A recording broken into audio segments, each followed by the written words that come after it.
Greetings and welcome to the latest edition of the Entheogenic Evolution podcast. As always, I am your host, Martin, and I'm happy to have you with me today. For this latest episode of the podcast, we've got Timothy Coe, who is the CEO of Entheon Biomedical. If you want to look them up online, that's entheonbiomedical.com.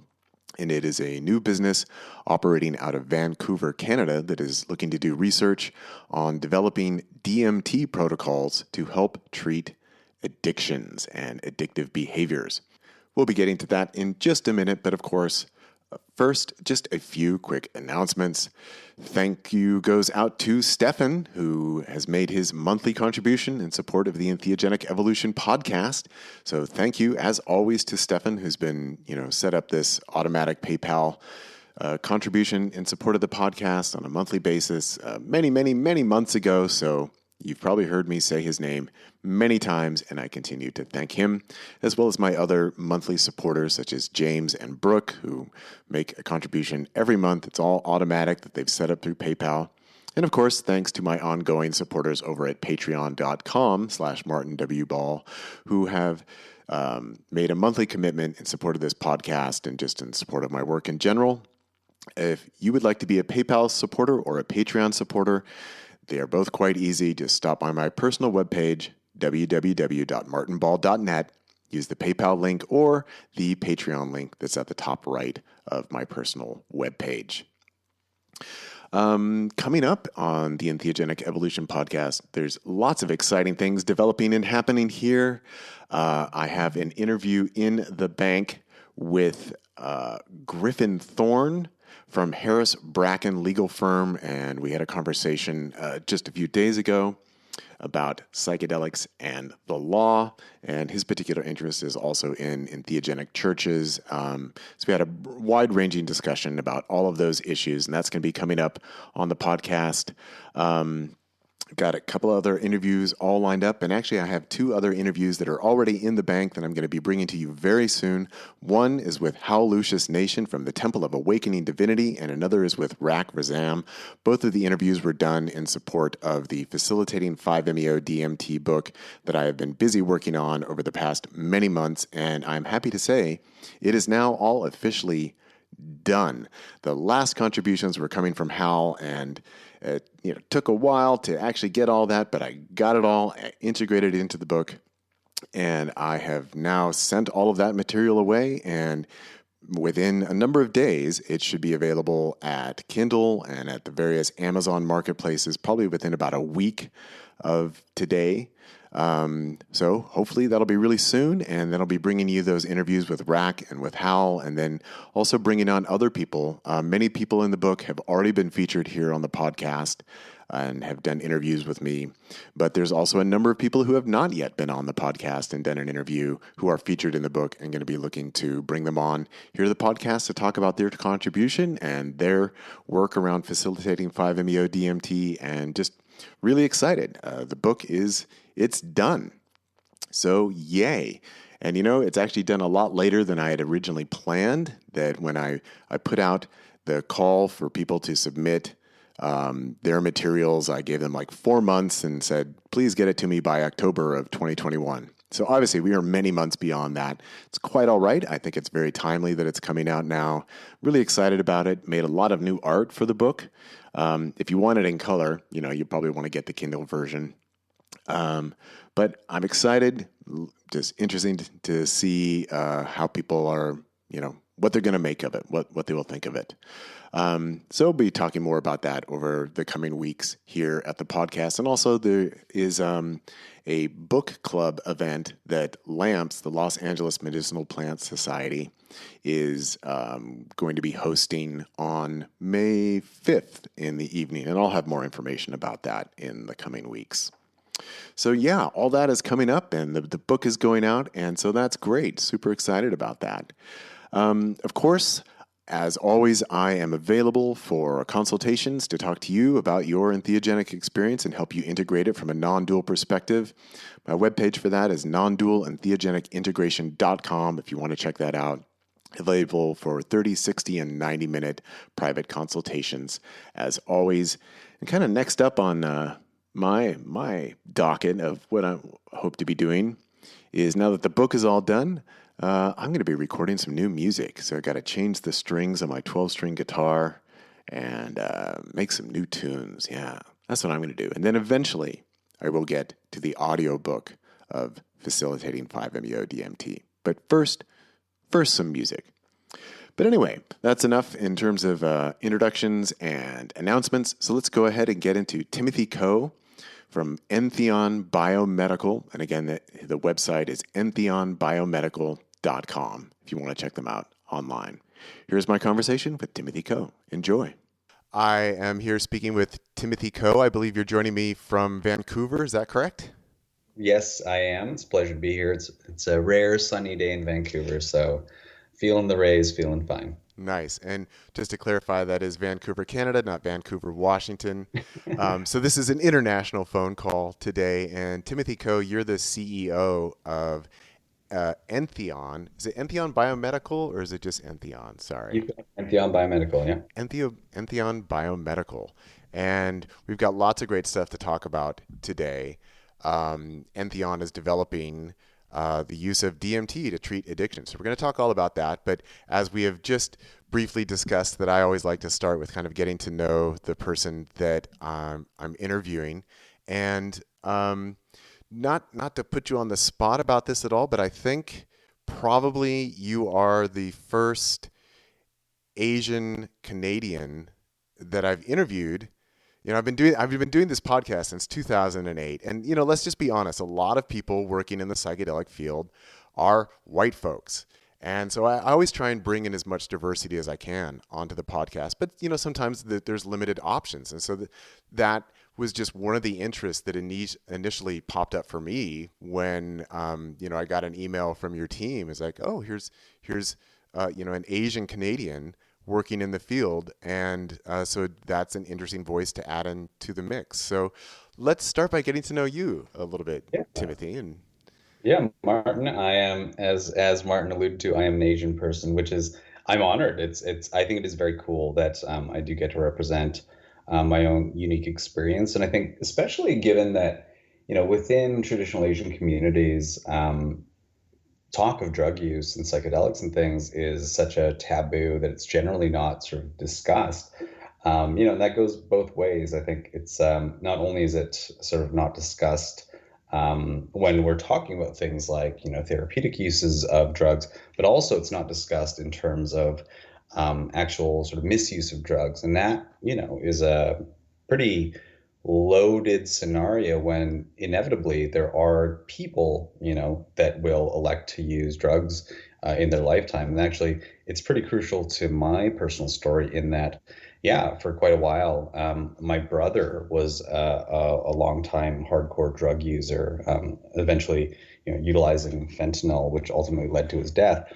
And that notion of, I guess, cultural masking or cultural suppression of the discussion around drugs you know, cause an exacerbation of that issue because there was no open, free discourse around his drug use because it was such a shameful, taboo-laden thing that really it made the accessibility of treatment options that much more limited. It allowed for that issue to sort of develop in the dark and to get to such a sort of extent that it developed to a massive head because there was no open discourse around that. So yeah, just to tie it back to this notion of being the first Asian Canadian person on the podcast, yeah, it's quite important for me as well because I do feel like I'm breaking cultural taboo and speaking honestly and openly about, yeah, my belief in psychedelics as being a potential aid to those suffering from addiction, but also trying to break that taboo about, what we're allowed to say in terms of our drug use, because the reality is that these things are like a present reality within a lot of people's lives. And to sort of sweep it under the rug doesn't make it go away, but rather just allows for these things to develop in isolation without the access to support, discourse, and unpacking that I think open and honest conversation would allow for. yeah, well, I think that's interesting when we kind of add in that cultural element because, I mean, already we can say in Western cultures, there's a lot of shame around addiction. There's a lot of blaming the addict, that the idea that somehow there's a moral failing there, or an ethical failing, or some kind of, that you are, if you're an addict, you must not be a good person, and therefore there's the discourse that you're not actually deserving of help. And so we've had the whole program of criminalizing a drug addiction and putting people in prison. And then can only imagine that that is even more compounded in Asian cultures, where there's a lot of emphasis on family honor and sort of the public view of the family, so that then someone who's a drug addict is even more hidden and more shamed within their immediate family, from the people that they need the most support from. Um, so that's an interesting element that comes into the question of addiction, that different cultures deal with it in different ways, and that might actually compound the issue when people genuinely need help. Yeah, absolutely. It's tracking it back to when my brother's addiction started, it almost seems ludicrous to say that that was a moral failing of a, confused teenager. Really, it's addiction is often a response or an adaptation to life circumstances that are, for whatever reason, intolerable or distressing to the extent that the person doesn't have the necessary means to mitigate that distress on their own. And whether that's a familial failure or a lack of skills development due to the absence of certain skills cultivation over the course of that person's lifetime, really addiction is, I would think it'd be ludicrous that anyone would go back to when my brother was 14 or 15 years old and say, oh, you're weak-willed, there's something wrong with you. It's almost beyond comprehension to accuse the suffering of some sort of moral lapse, right? Like, the reality is that they're just the existential conditions of life. Sometimes growing up in a pressurized environment with the expectations of success, and adding that cultural component of having to be perfect all the time, maybe not even for your own personal fulfillment, but for the sort of the fulfillment of duty to some weird specter of familial honorability. It's like often those conditions can be in a lot of ways dissatisfying, unfulfilling, and the generator of a lot of distress. And so like having that insight into the conditions that sort of led to my brother seeking drugs to mitigate and deal with that distress. I think it's preposterous to that anyone could accuse the sufferer of being the sort of the agent of their own chaos, right? Like, the really, people, we all seek a lot of the same things, which is, visibility, acknowledgement, love. And when those things aren't available, it's it's quite obvious why certain people reach for something that does give them a semblance of relief. Yeah. And let me just extend my condolences around the death of your brother, which you have mentioned here. I'm curious, was this an older brother, a younger brother? And what Yeah, was your relationship? yeah, it was an older brother. Doug. It's just recently crossed the 3-year anniversary of his passing. He died the last day of March in 2019. And older brother. It was a really difficult situation. Like, I loved him intensely, but as all relationships goes, very complex. He was at once one of the most interesting, funny, and charismatic people you'd ever meet, but there was something also within him that resulted in him being highly sensitized to the conditions of life. Like, he was about as smart as anyone can get. And with that, there also came the distress of the pace of life sometimes unfolding more slowly or less interestingly than he would have liked. And so, there was seemingly a sort of a disposition that, where he's always a little bit unsettled, and the conditions within the home didn't necessarily help to nurture, cultivate his inherent gifts. No, I loved him intensely. He was my best friend, my first co-conspirer in some of the hijinks that we got involved in. And it was really difficult. I was actually, I sort of bore witness to the events of the last few years of his life. Though he was my older brother, it did become my responsibility to oversee his care. He was living in my family home, and the conditions of his drug use had just gotten, I guess, so intense and unmanageable that my parents in their 60s and 70s really didn't know what best to do, how to help without enabling my brother's drug use. And I grew up in the same household as my brother and was sort of experienced many of the same traumas, and so it was. I took it upon myself in my 20s to engage in a path of self discovery and healing. And so my parents thought it was most responsible for me, someone having dealt with mental health and certain addiction related issues, to take on the sort of my brother's care.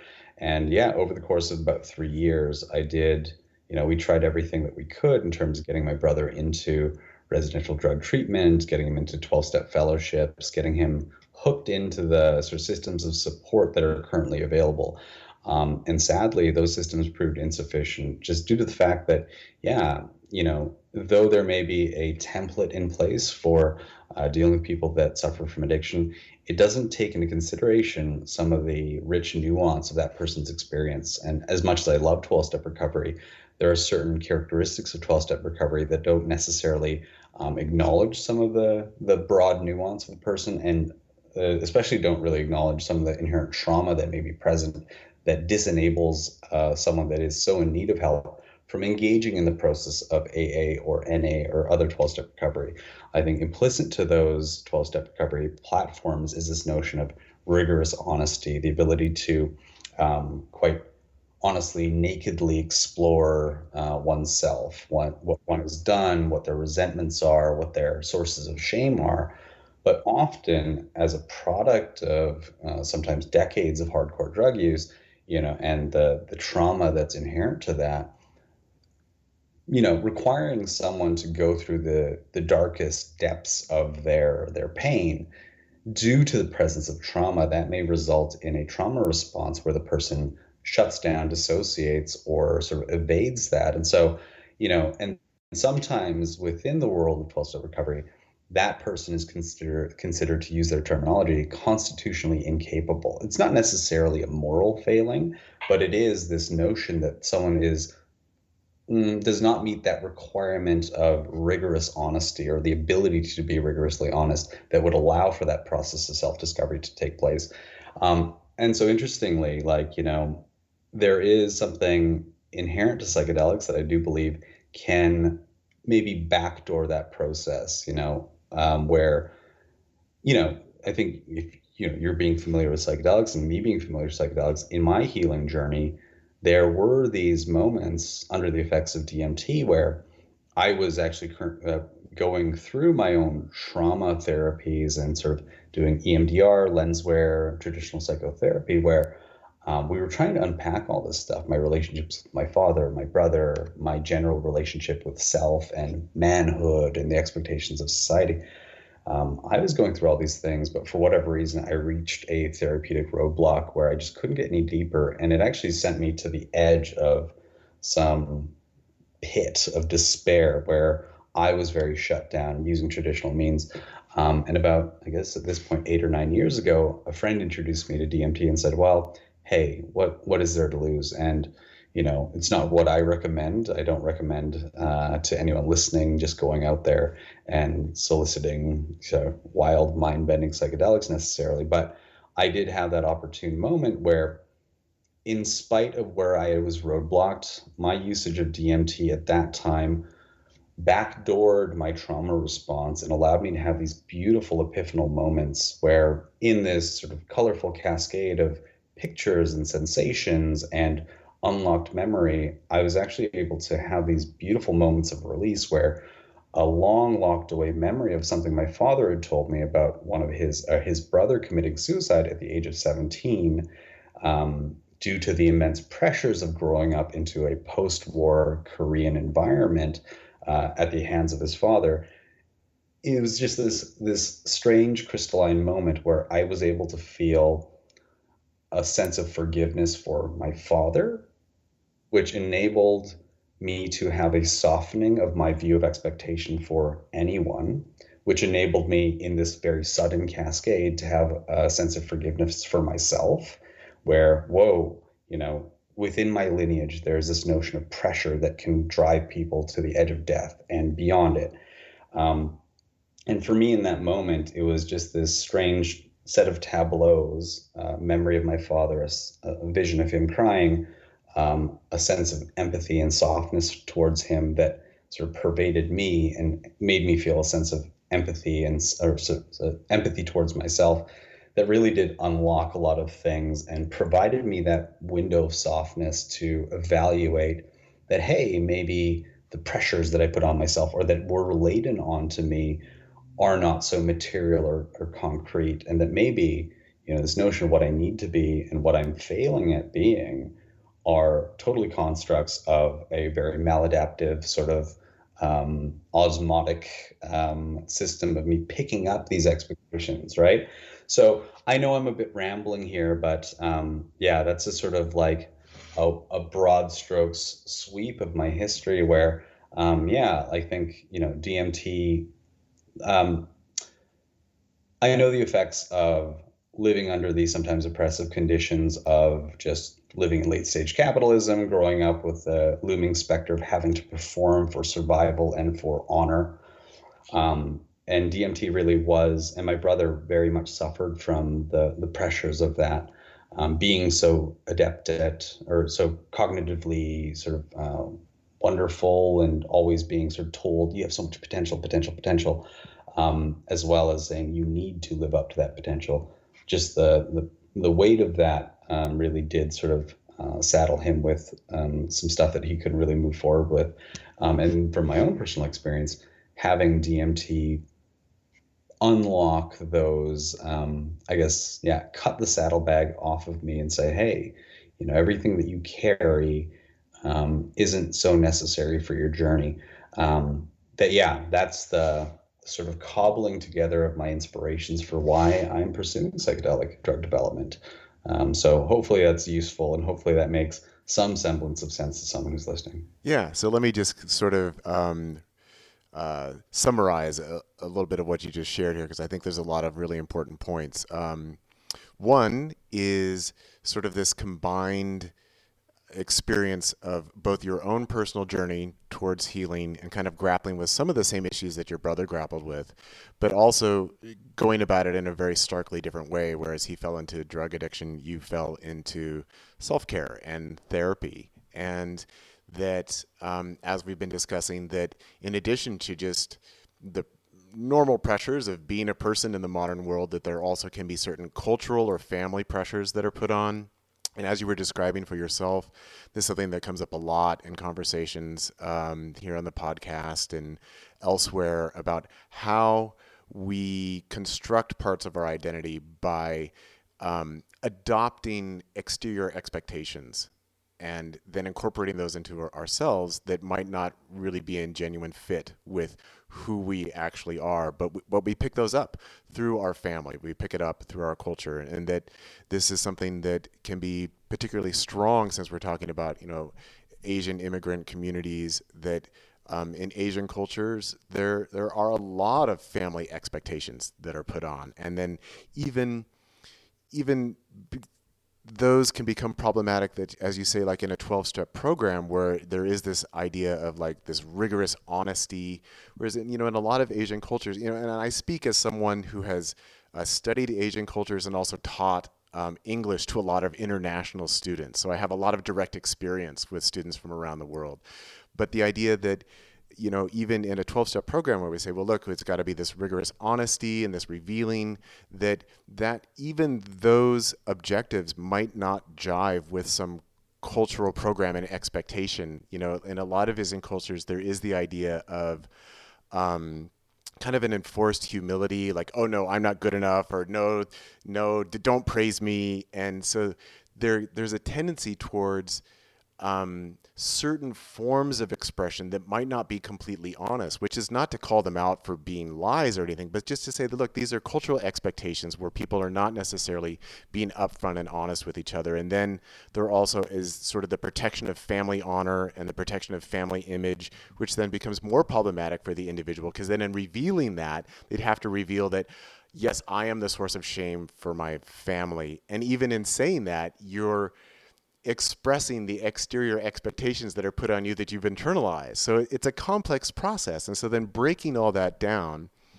through your own experience in DMT, and I really love that what you've shared here was ultimately just very intimate and very personal. That it's not, well, yeah, I took DMT and then the alien gods fixed me or whatever. It's like, no, actually, I had a vision of my father, and these family tendencies. That it ultimately healing is something that's very personal and intimate to the individual. And that's also where DMT or psychedelic therapy in general is very different from, say, a 12-step program, which, as you say, is kind of not really accounting for the nuances of the individual. We've got the specific steps, and you go through those steps and you check them off the list, but it doesn't necessarily recognize that there are deep, intimate moments in the healing process that are very unique. And that's where psychedelics is a very different model, because it is very intimate and unique for Sure, yeah. each person. Yeah. No, and I always say that, we are geniuses at ourselves. Sometimes we're a bit roadblock and things are obscured, but no one knows our history better than us. So to externalize that to the insights of a therapist is amazing, and a psychiatrist can help to facilitate those moments. But really, like, we do possess the answers to our own riddles. And yeah, a lot of those things sometimes, when we do, where the source of our expectation or our trauma, those crystalline moments, that is very obscure. Sometimes things happen in a pre-verbal time, or in a way that maybe doesn't have language associated to it, but it does exist in a very crystalline way within our experience that is very difficult to articulate. I really do think that, we are in possession of the answers that are necessary to the unlocking of our happiness, to the unburdening of ourselves. And yeah, like I've experienced within psychotherapy, sometimes my motor runs a bit quick. So as I approach the crystalline moment of realization about something that might happen on a somatic level, or something where, it is almost wordless in the release of whatever thing I'm holding, as I try to, you know, cognitively tinker and get to a point of like mental understanding about something, it's that alone does not release me from it, right? That is also has paired with my own known felt sense of like acknowledgement of whether it was an injustice or a cruelty, and then a forgiveness. Those things I could say, I know that that was wrong, that that happened to me, and I'd like to forgive the person for that. Saying that and feeling that are different. And so DMT and psychedelics are amazing in that they allow for that sort of like full spectral experience where you can have an insight and sort of really feel the release around it. And adding to that conversation about, sort of the inhibiting factors that sometimes don't allow for this systemized cognitive, rational sort of unpacking of resentments and traumas and places of shame. The reality is, like, independent of our own cultural upbringing, which really didn't arm us with the lexicon to understand our own emotions and to talk about these things, I think that's a culturally independent thing. I think a lot of people growing up that maybe face some of the issues that result in them being addicted to drugs is that often we don't have the lexicon or the understanding of what was actually happening for us. Like, never mind the opportunity to socialize and discuss them, but we don't sometimes know how to express, I was hurt by the sort of lack of acknowledgement or the lack of care that was given to me. I felt like I had to be this person I didn't want to be, but I didn't have a choice about it. If not given the language or the opportunity to socialize that, you know, decades later, when the impetus is on us to come up with that, if we were never given the building blocks, how are we going to construct a picture of ourselves from when we were deprived of that? And so, Yeah, I just wanted to add that I think it's such a complex issue that can't necessarily just be uncovered by saying, well, there's a system that AA has where we're gonna, put you in the sort of position of responsibility about generating all this stuff for you. It's yeah, it's we're going back to addressing problems that could be decades old, and so which isn't to say that psychedelics alone will give you that language or the ability. I think psychedelics really should be administered or sort of taken within a context that allows for that supported conversation, the supported insight.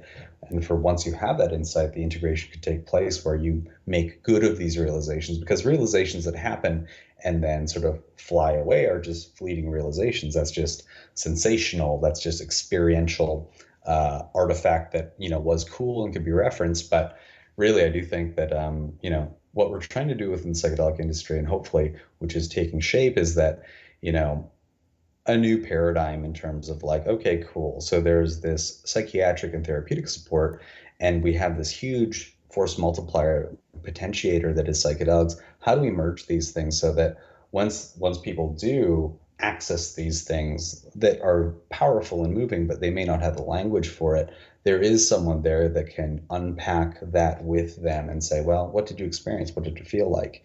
Well, you describe it as this, but could also potentially be this, and then helping to generate of that some solid sort of foundation for insight that then can be built upon. Yeah, and one of the things that I just want to emphasize here that you mentioned is sort of the importance of not only insights, but the feelings that come with it. And that's something that I think that psychedelics really make accessible. And it's often something that I point people towards when, people share with me, well, I had this vision or I had this amazing insight. And then I ask them, okay, so what did you feel about that? Like for me, that's the most important question. Not what did you see? What was the amazing thing that happened?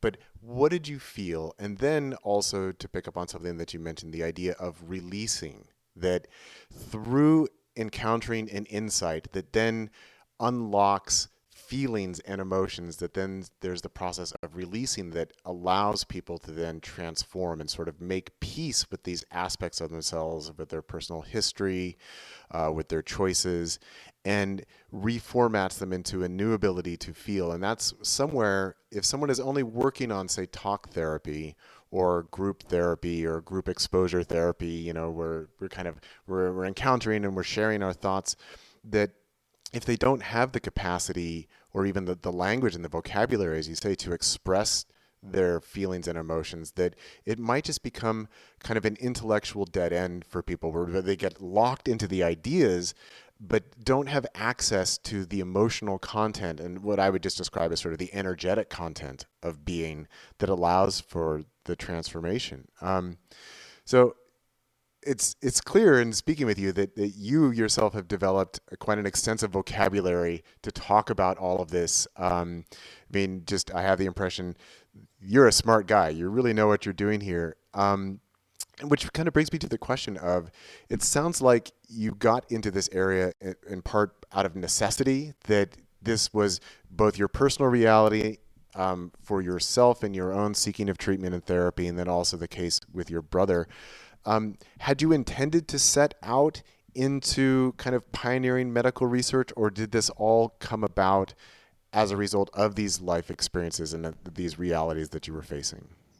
Yeah, it's a interesting question.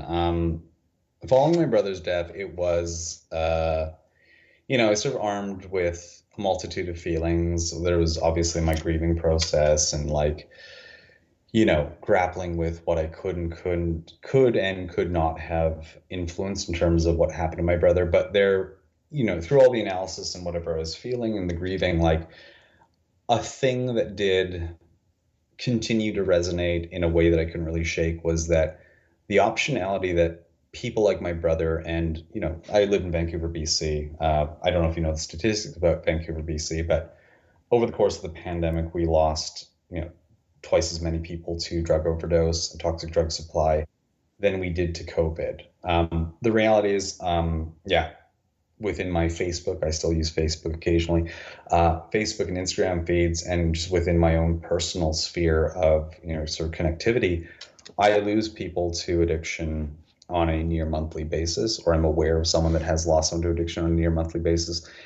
And the reality is that given the optionality of treatment that currently exists, we are going to continue to face this terrible statistical aberration that we're seeing, where people know that, the treatment options such as psychiatry, methadone, or, medication assisted therapies, drug treatment centers, all these things do exist. But even with their abundance and availability, those things fall short so often. And I do think that that is not necessarily a structural failing, though often people are limited in terms of their access to more expensive drug treatment centers. But even those people that do have access to expensive drug treatment centers, like my brother did, I think we'd spent something like $150,000 in pursuit of a drug treatment center-led intervention over the course of 6 or 7 years.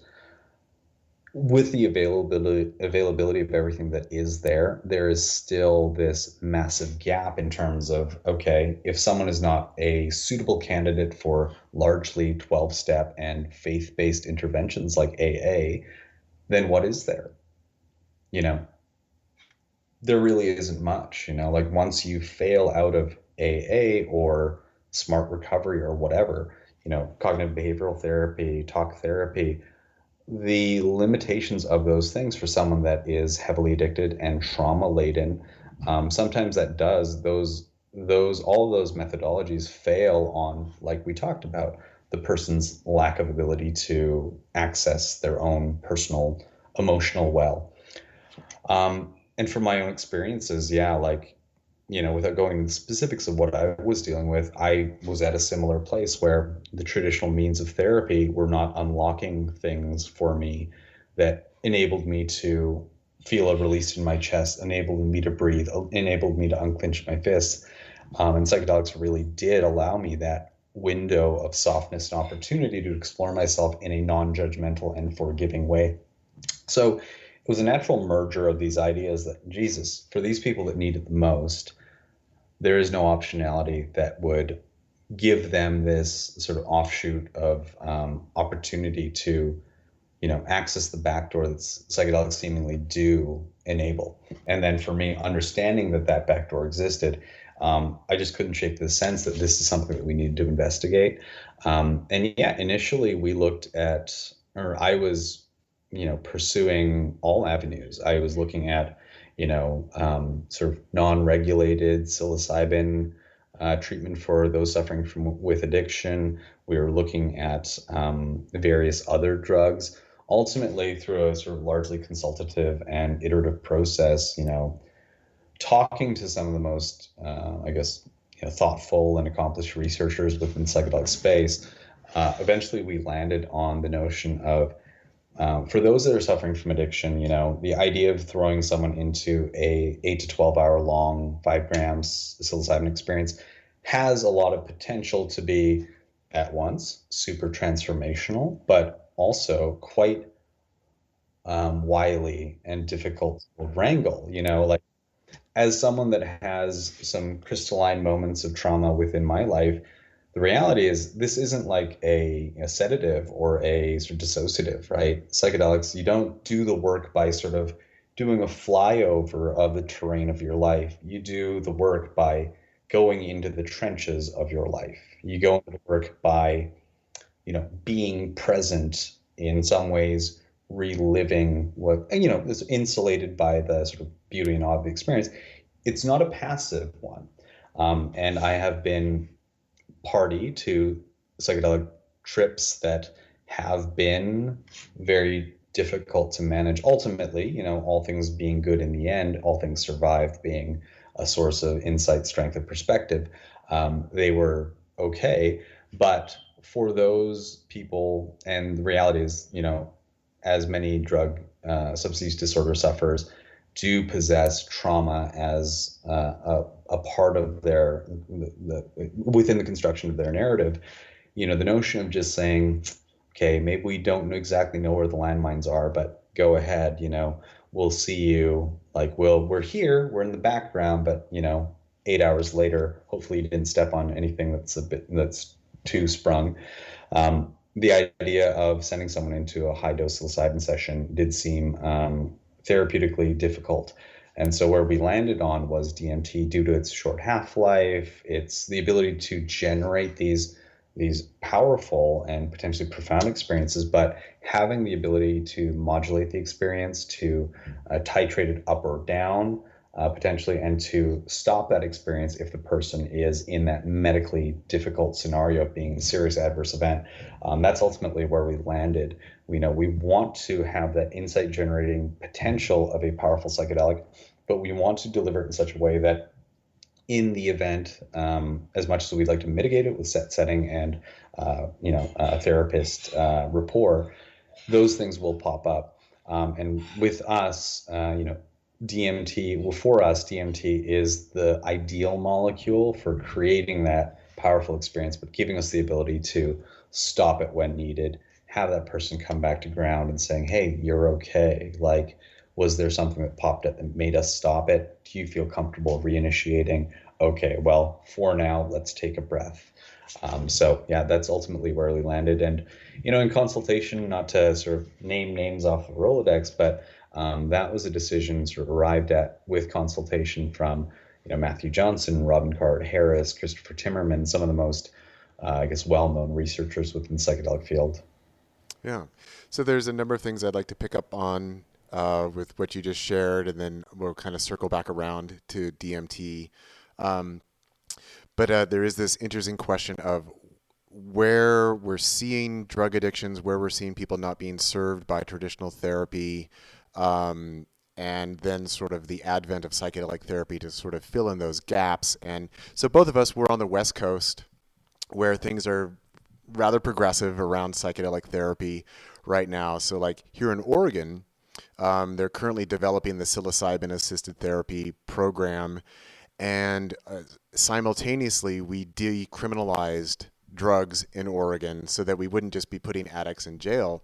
And now we're a couple years into the decriminalization, and or maybe it's just a year. And supposedly, all kinds of funds were supposed to go to alternative treatment. And the studies that have been done have shown that, okay, we are arresting fewer people, but we actually are not seeing a higher translation of people moving into therapeutic modalities around their addiction. So that there's a disconnect there, that the program is not, it doesn't seem to be functioning the way that had been intended. And then so the psilocybin program is not yet running, so we're still in the development year this year, and then it's supposed to start up and running next year. But kind of as you say, one of the issues is that psilocybin therapy, while it seems to hold a lot of promise, it is a very large time commitment, which then also translates into a large financial commitment in terms of who is it accessible to.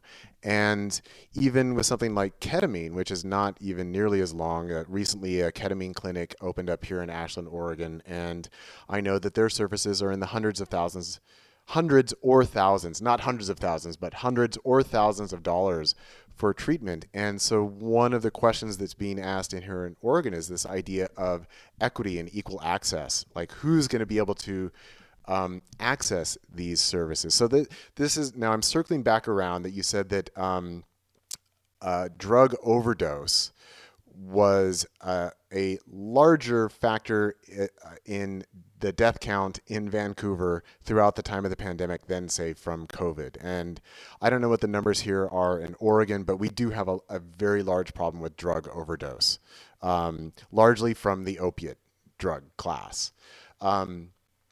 And I'm wondering there in Vancouver. So Vancouver itself, I've been there a few times. It's a very cosmopolitan place. There's a lot of immigrant communities.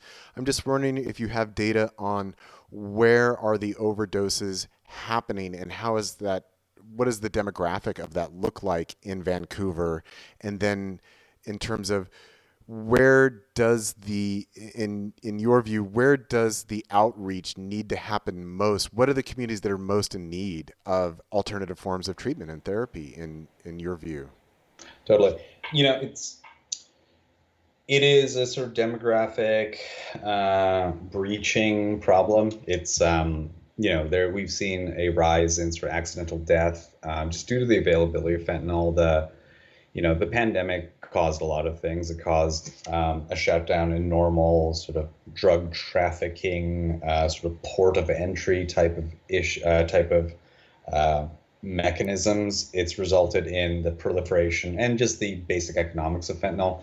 Fentanyl is easier to ship. It's by weight. The dosages from 1 ounce of fentanyl compared to an ounce of heroin are, exponentially higher. It is just a drug availability issue where traditional heroin, things of that nature, are less available now. I think that I've recently heard from people that know that in our downtown east side, you cannot find traditional poppy heroin anymore, and it is all fentanyl. And just the pharmacokinetics of fentanyl are just that much more deadly. It's the dosages are so finite and minute that an overage of a milligram or two compared to an overage of a milligram or two in heroin, the survivability of a fentanyl overdose is just that much lessened. It's just that much easier. So we have seen an increase in overdoses, not just within fentanyl users, but within cocaine users, people that believe that they're getting sort of illicit fake benzodiazepines. It's just made its way into everything. So we're seeing sort of demographic independent rise in drug overdose deaths. But the reality is, the majority of overdose deaths are taking place in our downtown east side. It's our equivalent of the Skid Row. So we are seeing a massive spike in street entrenched people that are dying as a result of drug overdose. And from a demographics perspective, I think there is some sort of compositional breakdown where there is, from a sort of experiential perspective, a higher degree of trauma, whether that's, childhood trauma, sexual trauma. We do see a strong correlation there. Gabor Mate, once made an assumption that over 90% of those that he sees in the downtown east side are victims of trauma.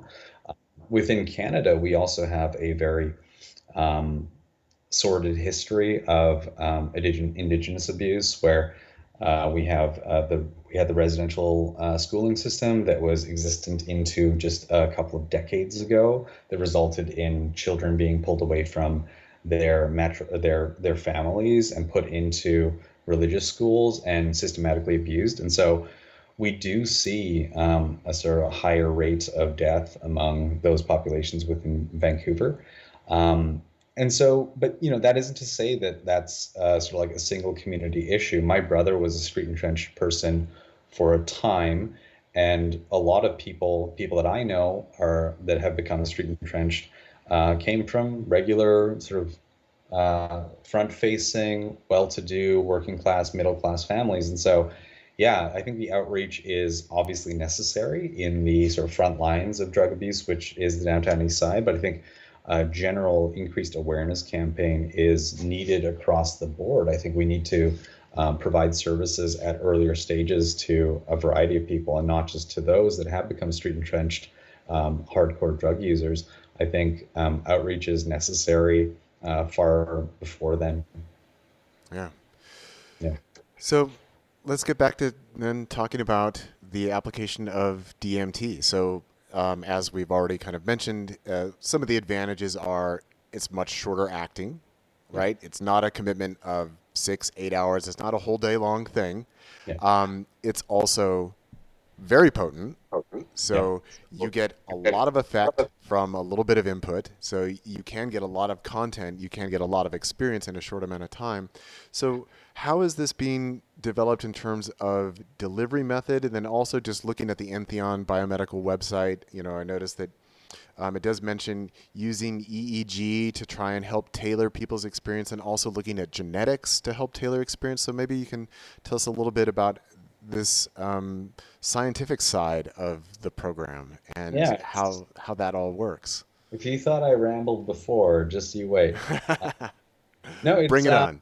yeah, no. So sort of touching on what you said in terms of, especially for the populations that we're dealing with or we intend to deal with, accessibility is going to be a huge issue, right? Like not everyone has the benefit of having a family that can pay for, $100,000 drug treatment in Malibu.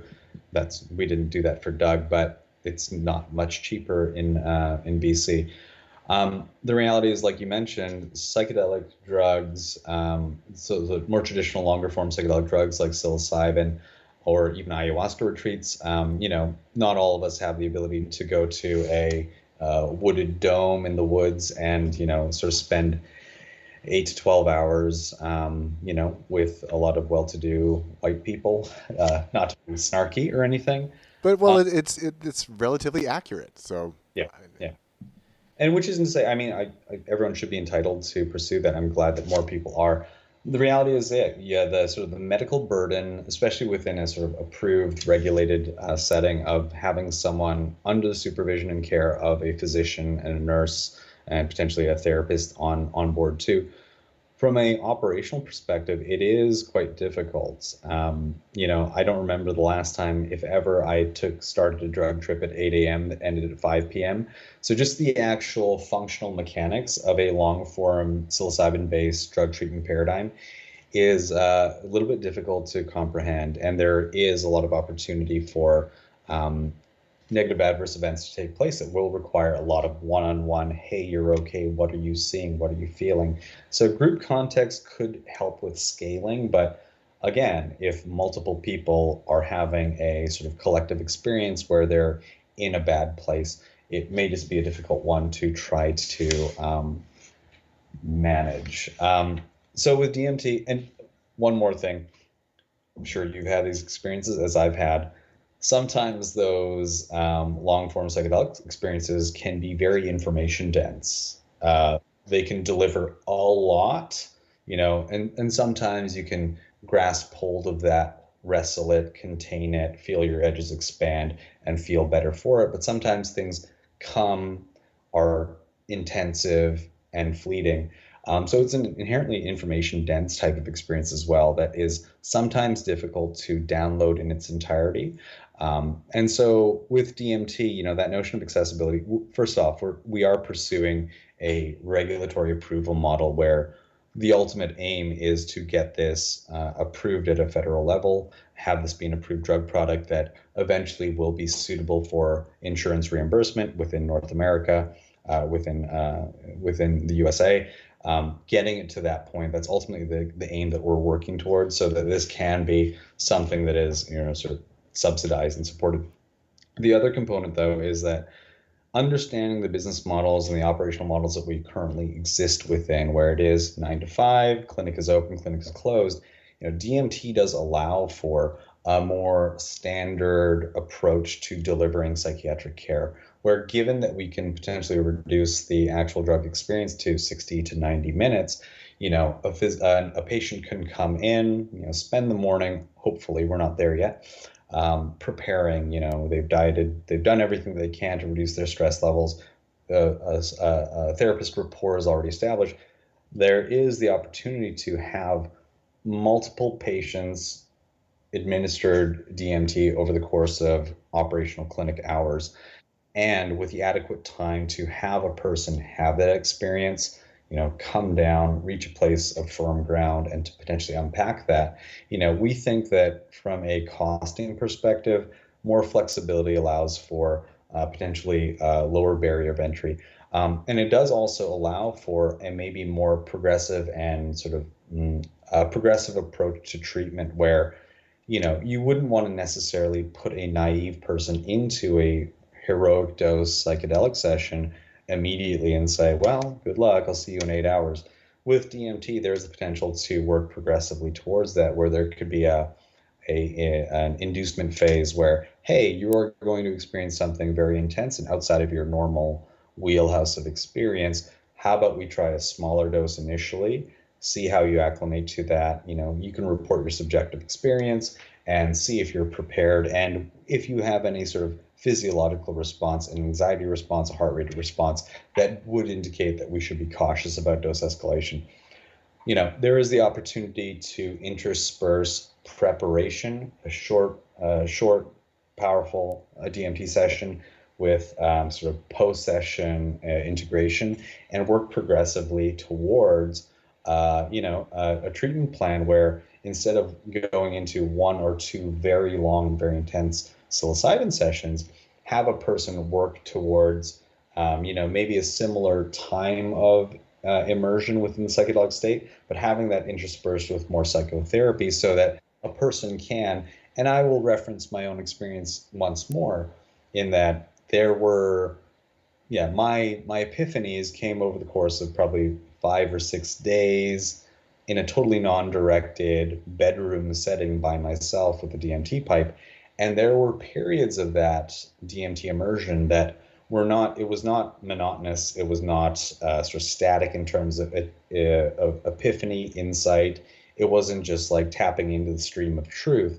There were sessions that I had that were more difficult than ecstatic. There were sessions that were more ecstatic and forgiving. And there was a spectrum to them, right?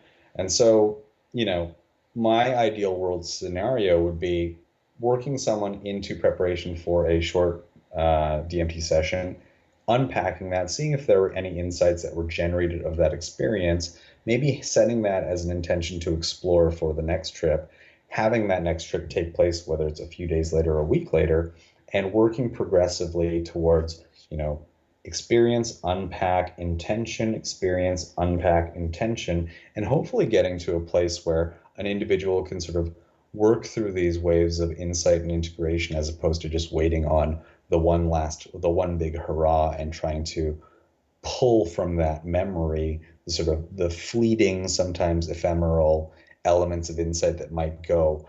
So yeah, I see with DMT there is more opportunity to structure into that a different psychotherapeutic approach.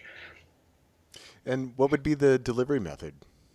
Oh, for us, we have centered on intravenous administration initially. Ultimately, for the purposes of regulatory approval, for the purposes of just clinical science, it is the most direct means of ascertaining things like, blood levels and pharmacokinetics. That is the simplest approach that we have right now. We do understand that there may be patients for whom having a sort of flexible syringe in your arm may not be the most ideal, especially those that do have a history of intravenous drug use. So we're also exploring alternate means of administration. That's a little stealth mode. I can't go too much into what that is, but in doing the clinical trial with DMT intravenously, we are developing this very fulsome picture of what the data landscape around DMT is. Right now, we're in clinical trials with our amazing partners in the Netherlands called CHDR, that's Center for Human Drug Research. That's a continuous infusion of DMT over time for a period of 90 minutes. And though the literature exists about bolus administration, sort of single shot, one high dose bolus administration, we are doing a continuous infusion administration that we don't think anyone else has done before. And what we're trying to understand there is a number of things: how a person's subjective experience adapts to being within that space for a long time, if there are any measurable physiological adaptations that take place. Also, are there any neurophysiological adaptations that take place as a person becomes a little bit inoculated to the absurdity that is a DMT experience? Part of the reason why we're interested in EEG is to observe that. What actually happens when a person enters into that state of high entropy? Are there modulations to that state of entropy? Does that state of entropy diminish after a certain time point where we see the optimal therapeutic value of DMT diminishing over a set period of time? So it is a data set that's going to be very rich. We're also looking at the genetics related to that, seeing if people that do possess this receptor density gene marker have a stronger or weaker subjective experience. We're developing a pretty robust data set that will serve as the backbone against which we can measure sort of alternate means of therapy as well as other molecules. It's very hard to perfect upon what we do think is a very well-constructed molecule that nature has delivered to us, but we are very much interested in novel new chemical entities that may possess different characteristics to DMT, ones that may have a longer half-life, a shorter half-life, being more instantaneous, things that may be more promotional of neuronal growth, things that may have reduced binding or reduced psychedelic properties. So we're embarking on a few things, or we're at least interested in a few things that really will rely on the strength of that data that we're producing. So, yeah, very exciting times. And yeah, sorry if I rambled again. I told you I was going to ramble. Yeah, it's quite all right. So it sounds like you're looking at a number of different factors that can be objectively measured and assessed within sessions. And it also sounds like through the IV injection that you're able to really modulate what the dosage someone is getting over that course of the therapeutic session and perhaps sustain certain levels. I mean, this is something that doesn't work well with the vaporizing model of DMT, right? Because you get your hit and then, you know, if you're over the threshold, like the idea of taking more at that point, most people aren't functionally able to do that. So you have to you get this big up, and then you come down, and then that's a point where you might be able to take more. But here, you're able to sustain it, so you get more of a thorough experience, but also not necessarily going into the hours and hours range. And within that, it sounds like you could modulate it that if someone is feeling comfortable, it's like, okay, so are you ready to go over the threshold now? Yeah. And And we can that dial it also, up. yeah, so we are testing dose ranges that are described in literature that that go to that point of breakthrough, right? And even that notion of breakthrough is a bit of a subjective thing. There are people that report breakthrough as when the intensity of the lights and patterns and experience are such that they don't feel that the world is there anymore. And then there are people that experience the I broke through, I no longer existed. But no, this is really hard to, if you were to ask someone, oh, please draw that, it would be very difficult, right? But that is a very important threshold, like there are some assumptions that the therapeutically useful zone may be actually sub breakthrough. Like if we were trying to recreate a heroic psilocybin dose within 5 to 7 gram range, there's an argument to be made that you want a person to be there experiencing not the realm beyond, though that is quite sensational and noteworthy and worthy of exploration. And we are exploring both ranges of so above and below. But we do think that that threshold is a very important one to understand, and that's why we're so interested in EEG. To see if there is a determination of brain activity that is indicative of a person approaching that breakthrough and then getting to that breakthrough. We think that for clinical or therapeutic purposes, an individual, certain individuals may respond better to not having this sort of spiritually dissociative experience where you break through and you are no longer really subject of the experience. You're an observer to sort of what is out there. Yeah, and I've had insights of both of those ranges. Some of the most amazing insight to me was when I was at sub breakthrough, where I was still like my experience and my narrative was still sort of operatively the subject of discussion and consideration. But of course, breaking through that is where you do sort of circle around that idea that I think a lot of sort of mystical schools and even 12-step get to, which is that psychic change, that sort of epiphanal experience, that feeling of awe that can be associated with an understanding that, whoa, there is a higher power or some otherworldly force at play that I am ignorant to due to my own neuroticism. That's a very powerful thing, certainly. But we want to know where that range is so that given the individual, and we're all as precious and as differentiated as snowflakes, some people may need that absolute awe hammer to be struck, whereas other people may need to be more introspective and constructive in terms of how they deal with that experience. Some people will benefit from that deconstructive quality of all associations falling away, and some people may actually benefit from that constructive idea of intensive introspection. So knowing where that threshold is, I think, is a very important thing as, we do get into, hopefully over the course of many years, get into that place of being able to offer that as a sort of therapeutic choice to an individual that may be tolerating quite well, where we say, okay, you've done amazingly well. we think that you're ready to, are you ready? Do you want to self-initiate? Do you want to consent to letting go of control? You know, rather than just saying, okay, you are letting go of control. Once the pump starts, you will go to this place and good luck. We'll see you when you land. Giving that person that notion of consenting to their own letting go, I think that threshold is really important to know where that is. And so that's an area that we're interested in, we're exploring. Yeah. So it sounds quite interesting. Like if you do have somebody hooked up to EEG, and like if we're looking at like something that shows up. So my main wheelhouse is 5-MeO DMT, right? So that's the world that I'm mostly in. And one of the things that we look at there is that when people go into a non-dual state of consciousness, that's correlated with the appearance of gamma waves in the brains and high state of coherence of gamma waves throughout the brain region. And so that's something that then we could be monitoring, right? As you're saying that we're looking at, okay, well, it looks like you're approaching gamma. Or do you feel ready for that breakthrough? And being able to get really that consent on the part of the client, which I think is so important. You know, the idea of this is your choice, that you're on the threshold, but here you're actually developing protocols to try and measure when someone really is potentially there, and then giving them that option, which is a bit more refined than, well, here's another cup of ayahuasca, here's another couple grams of mushrooms, or you want another hit off the pipe, or something like that. And so something that comes up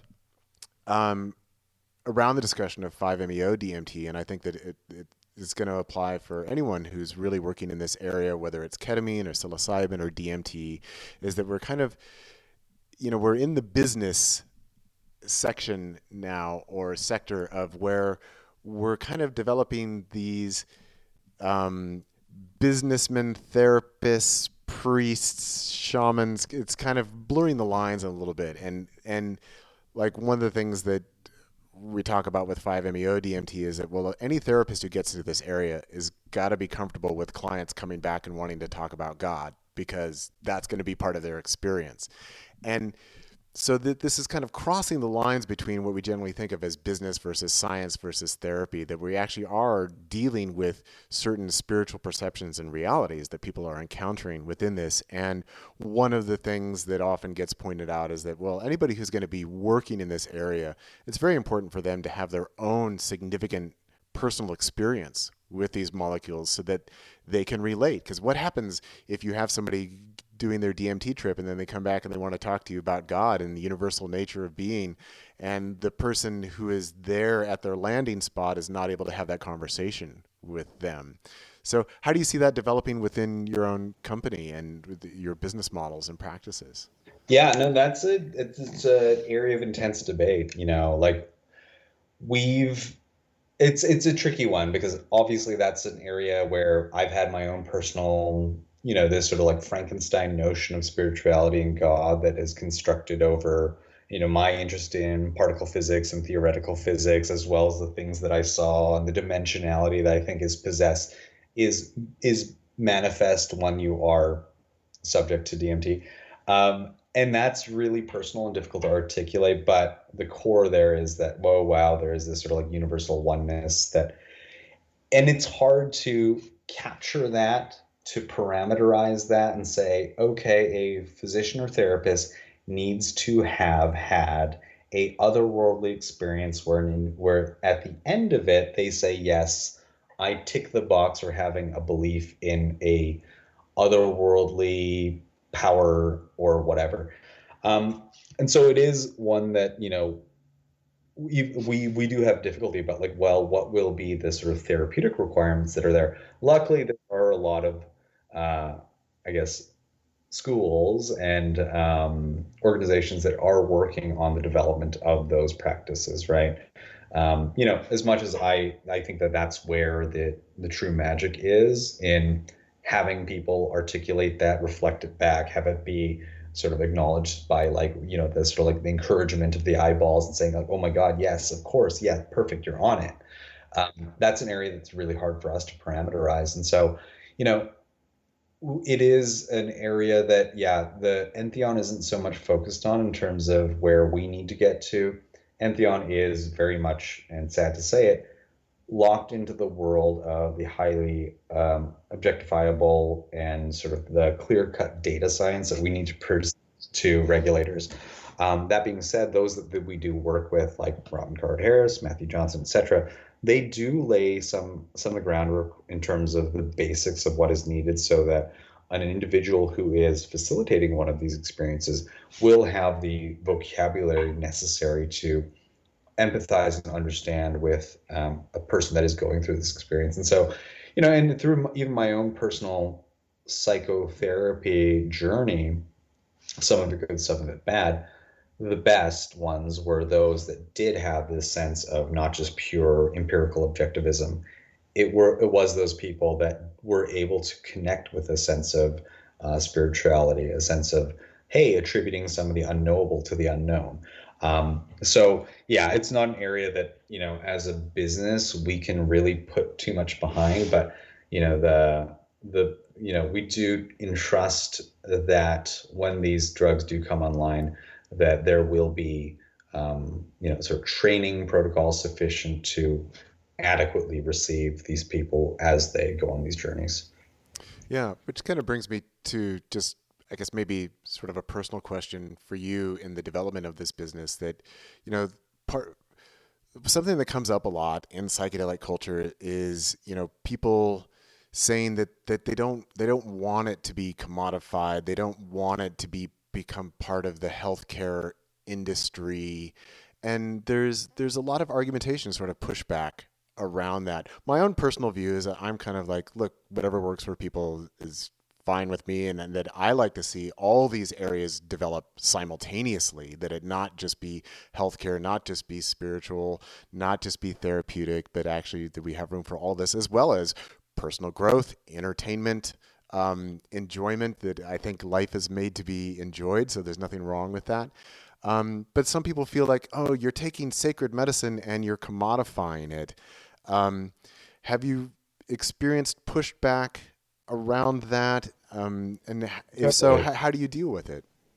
Yeah, no, absolutely we have. And like, you know, I can totally understand the perspective that they come from, like these are plants and medicines that exist within nature. Why go through all of the extra steps of, trying to synthesize, isolate, enter into clinical trials and have a strictly regimented and dose specific form of treatment for people when these treatment options exist and they should be there available to be explored.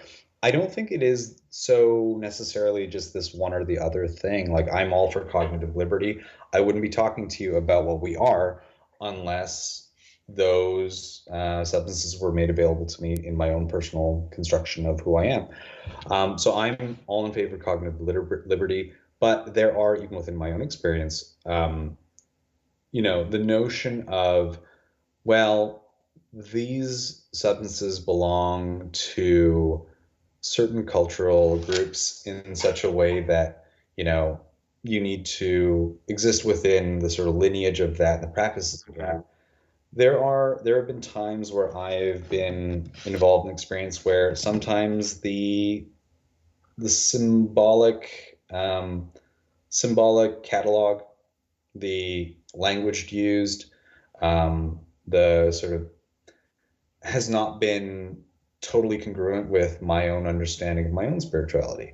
There are people that are, spiritually or culturally agnostic or culturally positioned where, the beliefs of a certain school, mystical school, may be antithetical to a more traditional Roman Catholic upbringing or whatever. Or, something that is so steeped in the sort of like the notion of mysticism, the language of that may be antithetical to a highly empirical objectivist view of the world. So, I'm all in favor of the optionality of having that in place, but also from the perspective of access, not everyone has that either. I've been, sort of privileged enough to attend some sort of shamanistic experiences, but it cost me a plane ticket, it cost me lodging, and it cost me catering expenses for the 3 or 4 nights that I was there. And not everyone has the luxury of doing that. And once in those sessions or settings, the And oftentimes a lot of the, if we're being realistic, the people that are facilitating some of these shamanistic things do not belong to the long Shipibo lineage that is in true possession of that practice.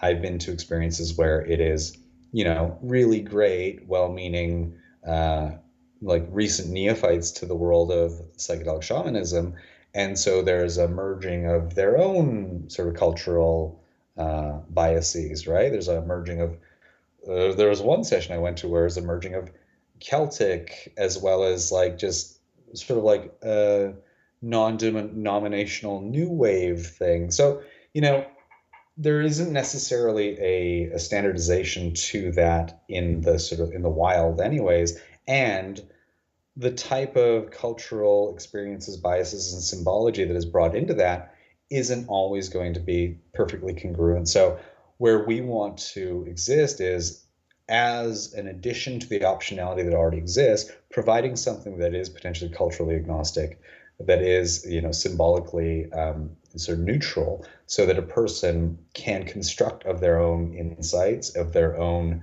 epiphanies in the sort of loving confines or the of psychotherapeutic trust, generate those things and not sort of be swayed by not be swayed or I guess nudged by another cultural set of symbols.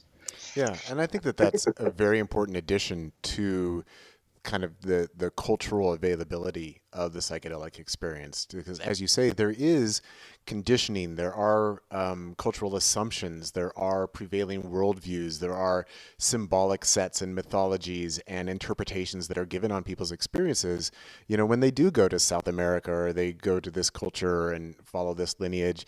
And it might not really fit either with their immediate experience, as you yourself kind of suggested for yourself, or it might just go against the grain of their own cultural conditioning. And so then it becomes not just a matter of integrating the psychedelic experience itself, but also, well, then how do I take on like if I come from a culture that I don't believe in spirits, but here they want to talk to me about spirits, or, the shaman told me I have an entity attached to me, but I don't believe in entities. And I'm just trying to seek relief from my trauma, so that these cultural codings of experience they can be useful, but they can also become a barrier to people seeking their own resolution and treatment. And that's where I do think that there is a role for neutral, safe containers. And that's where I think that the modern medical therapy movement can provide that we're not necessarily getting from these other spaces. And also, as you say, it is a matter of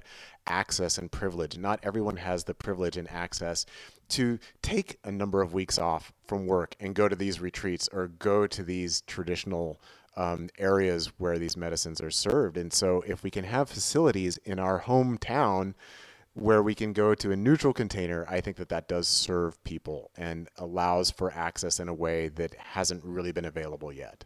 Totally. And I think, yeah, neutral containers, I'm going to steal that. That's very good. But no, and I have witnessed where, yeah, people will take on a sort of cultural surrogacy for a while where it's like, oh, so suddenly I'm given this whole sort of lexicon encyclopedia of symbols and things that, that exist and have that, like, have that significance and lineage and power. But ultimately, like if just given as a replacement to a sort of a self-constructed understanding of spirituality, I've witnessed where some people get this sort of more traditional thing, and then you almost have a cultural tourism thing where it's like people borrow from that momentarily, but due to the fact that it's not really sort of native to them and sort of it's not a, just having that construct doesn't necessarily allow them to integrate sincerely and meaningfully. That has the ability to fall away. And I've witnessed that, I'm sure you have too, where people become 3-year Shipibos and then they're gone. Yeah. Yeah. Yeah. And finding how to best serve people, I think, is an important question. And that sometimes, because even that can be its own trap of, oh yeah, now I'm totally into this Shipibo stuff, and then, oh well, now I'm not anymore. And then, I do like to say that what I like to promote in people is really reformatting their sense of self to a more liberated, balanced, healthy, and happy state versus exchanging one set of identities for another. And that's something that can happen in sort of this space of like, oh, well, now I'm Celtic, or now I'm Shipibo, or now I'm Iboga and Bawiti, where it's kind of just trading one cultural hat or identity for another. And still kind of the question arises of, well, where's your authentic self? Where is your Totally. true heart? You know? Oh, totally. Yeah, no, it's we will find interesting ways to evade that question often. So no, it's yeah, neutral containers, I think, where yeah, it is and it will require it's like this is an entirely new paradigm of therapy where there is a lot of sort of personal case making, right? Where we understand the personal dynamics that a person and personal dynamics and history that a person comes into things with, and hopefully more gets unearthed as these experiences take place, as sort of insights and epiphanies come to the surface, like, that being the sort of that being the material for composition of a person's understanding, as opposed to just saying, well, here's the experience, tell me how you are after, and hopefully it aligns with it fits the cultural context that we're now sort of expecting you to adhere to. So yeah. Yeah. So I've had you on for a good while now, and I'm almost ready to let you go and go about your day up there in Vancouver. But I would like to ask sort of where Entheon Biomedical is at this point in terms of the development of the entire program that you're working on. Are we at the beginning stages? Are we in the middle? Are we close to the end? Where are we at? And then also let me just tag on to that if people want to become involved, I did see on the webpage it mentions like investors. So yeah, just tell us a little bit about. I mean, because this is a brand new era. We are in the era where psychedelic business is happening, regardless of whether people want it or not. If people have issues with that or not, look, it's happening. So where is Entheon Biomedical, and if people want to support that, what can they do? No, absolutely. Yeah, we are in still in the early innings, right? Like, I think we all want it to unfold faster than it will. But the reality is that we're operating within a highly regulated space. There are ways of going about this that maybe sort of shortcut taking result in trials happening faster, but the expectation being unless you construct these well, you may be able to do a trial and complete one, but the actual data that comes as a result of it won't be very actionable. So where we are is, yeah, we have a clinical trial underway right now. We've actually started dosing patients with DMT. It's primarily a safety trial, but we're also our patient population is comprised of healthy smokers.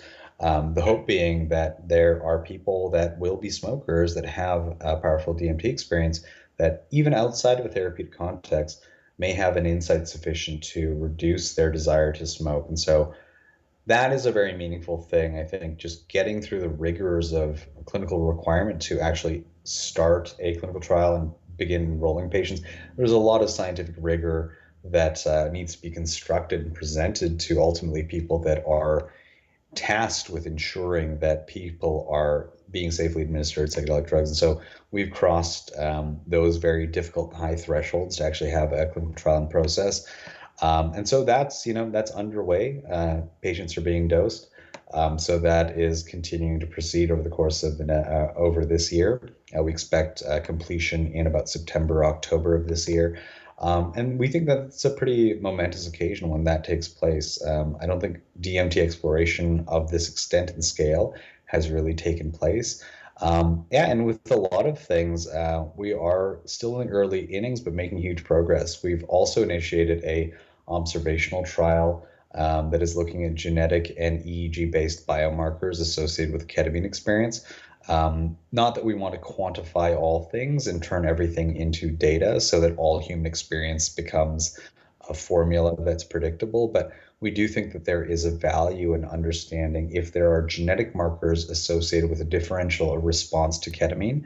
And we do believe that there are specific gene SNPs that may indicate whether a person has a stronger or weaker response to ketamine based on the rate of metabolism that's inherent to them. So we're investigating that. Ultimately, though we're DMT focused, We do believe that there is the necessity for further empirical understanding of the variables that go into whether a person is a positive responder, a negative responder, and what the actual psychedelic experiences are comprised of, so that we can understand those critical thresholds before a person goes from tripping out to tripping beyond.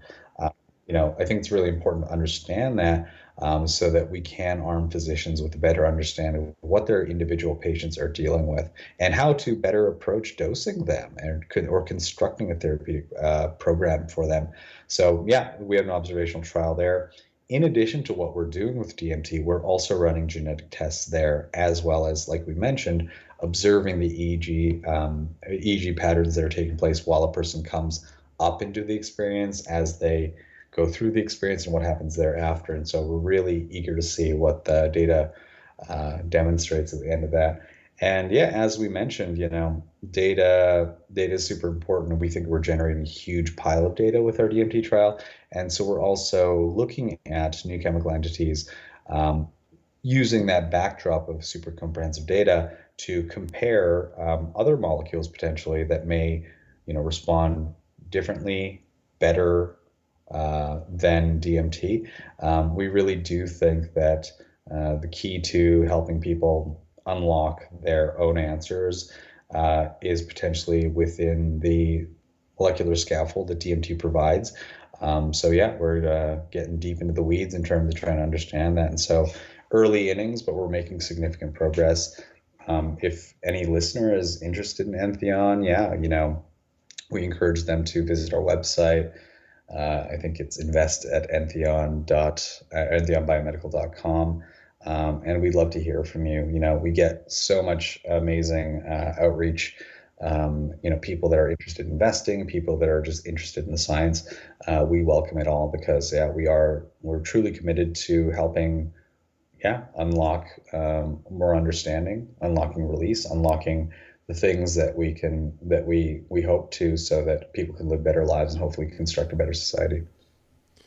All right. Well, just to repeat the website, we do have entheonbiomedical.com, and then you can find out about us, our approach, investors, media, contact. It's all up there, and information about your team and all of that. And I just want to say I've really enjoyed having this conversation today. I think that this is cutting edge stuff. I think it's important, and I appreciate the fact that there is a compassionate, intelligent individual such as yourself behind the wheel over there at Entheon Biomedical, that comes from a history of personal experience, knowing the suffering that is caused by addiction and trauma, and then also knowing some of the ways out of that and looking to bring that to others and make that accessible. I think that that's very important, and just want to thank you for the work that you're doing and for the time that you spent in the conversation today. It's been a pleasure to have you on the Entheogenic Evolution podcast. Absolutely. It's been a pleasure. Thank you, Martin.